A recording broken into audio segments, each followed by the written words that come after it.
Before we get into it, a quick note for anyone building tools in the Magic space. MTG Sold collects a pretty large amount of sales and supply data, and I make that data set available for free to people who actually want to build something with it. That includes sales volume, supply data, and the underlying historical data I use for a lot of the analysis on the show. I don't really advertise it. The documentation is just sitting there at mtgsold.com/docs, and that's intentional. If you make it that far, read through it, and have an idea and want to access the data, shoot me an email at contact@mtgsold.com. There's no API subscription I'm trying to sell you. If you're building something useful and the MTG Sold data can help, I'm generally happy to provide it. That's mtgsold.com/docs, DOCS. Before we get started, a quick word from today's sponsor, me.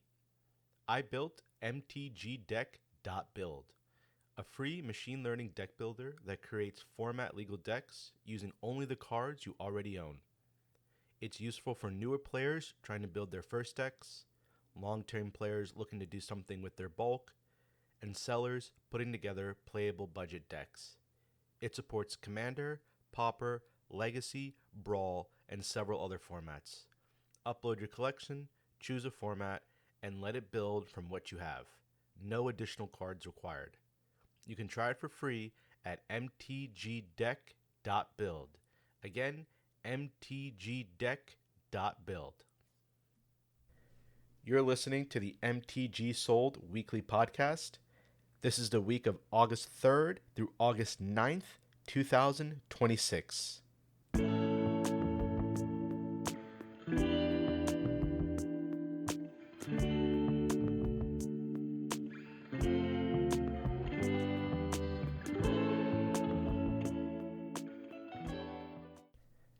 64% of TCGPlayer's sealed revenue this week came from The Hobbit. That share grew again, about $830,000 out of a $1.3 million week, while everything outside the set shrank. The top line came out flat, 0.1%, because The Hobbit's growth offset everything else almost exactly. And all of that Hobbit money moved through a narrow channel until release day on August 14th. Remember, only brick and mortar stores can list on TCGPlayer until then, so every Hobbit price you hear this week is a store price. The store shelves emptied anyway. Volume climbed all week towards the pre-release events, peaking on the 7th at about 1,270 units and $240,000 in sales. The Play Booster display sold over 1,200 boxes on its own, 5 times its standing inventory, and its listings fell 30% in a week where the number of stores carrying it grew about 16%. Buyers cleared product faster than new stores can bring it in, and the price followed, up about 9% to just under $200.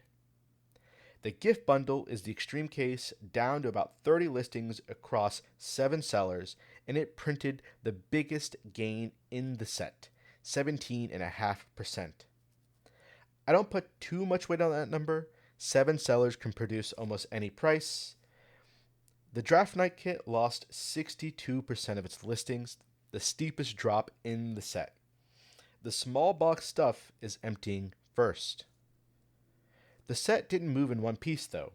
Every booster box, bundle, and draft kit gained going into the weekend, and the 2 scene boxes fell, 18% on Crack the Plates and about 14% on Treasures of Smog. That looks like buyers cooling until you check the volume. Both kept selling right through the drop, while seller counts exploded, up nearly 50% on one and more than double on the other. My read is a price war among the stores, on the one SKU where you can read the sticker price right off the box and the margin is thinnest. Once the gate opens, the crowd on those two only gets bigger. The pre-release pack ran its usual event weekend pattern, volume from about 220 units to nearly 800. Price down 16% under the flood.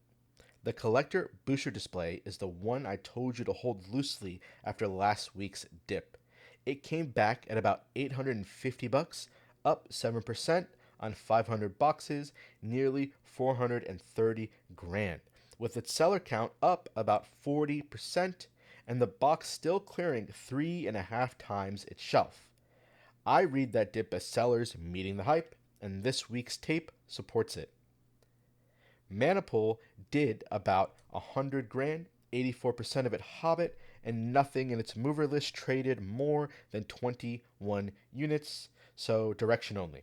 Still, the Hobbit play display there rose 7%, while its supply drained about 60%, and its collector sibling rose 8%, while listings nearly doubled. Stores there are treating the two displays differently going into release. Marvel's second restock wave kept landing. The Jumpstart's display shelf went from about 260 listings to nearly 580 in 1 week, and its price gave up almost 12%, a third straight weekly decline.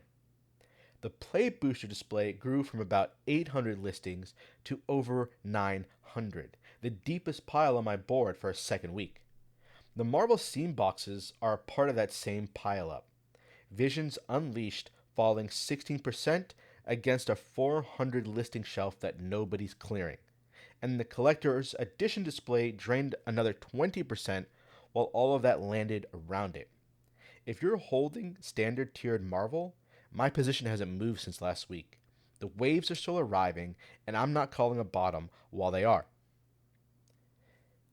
The old box drain broke. You'll remember I said a third consecutive week of Duskmorn, Foundations, and Friends shedding listings would make it a real signal. Instead, Duskmorn's supply came up about 28%. Foundations 21%. Tarkir bounced 2%. And Star Trek, last week's strangest entry on that list, went flat while its seller pools grew 25 to 30%. The Lord of the Rings Food and Fellowship deck, another shelf that had been shrinking, rebuilt about 35%. My best guess, sellers who bought these boxes cheap during the drain are unloading into the higher prices the drain itself created. Either that, or it was never one pattern to begin with. The holdout is the Edge of Eternity's Commander deck set of 2, down another 38% of its shelf, with its prices up about 6%. If it drains again next week while its cohort sits restocked, I'll write it up on its own. The only other non-Hobbit gainer of any size was the Ninja Turtles bundle, up almost 12% on 23 units across a deep shelf. Direction and nothing more. The Foundation Starter Collection drifted down 13% on light volume, with nothing behind it that I can find. A Bloomborough Precon animated army added about 9% as its shelf shrank. Both Strixhaven items keep draining off to the side. The Prismari Commander deck losing a third of its shelf while its sales dried up alongside an April release thinning out. Outside the Hobbit, the tightest shelf on the whole board was the Temu Roar Precon, turning over about 90% of a 50 listing pile. In our geography bird's eye view, the seller map changed hands for the first time in this dataset. California overtook Washington as the top supply state, mostly because the Seattle's share halved. Next week, everything lands on the same day. The 14th is release, single pricings, and the moment individual sellers can finally list. The collector display at $850 is the number I care about, a third of the set's revenue, finally getting tested.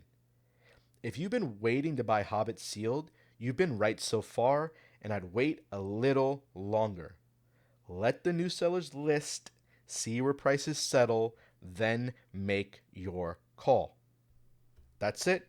See the full report with numbers on mtgsold.com. See you next week.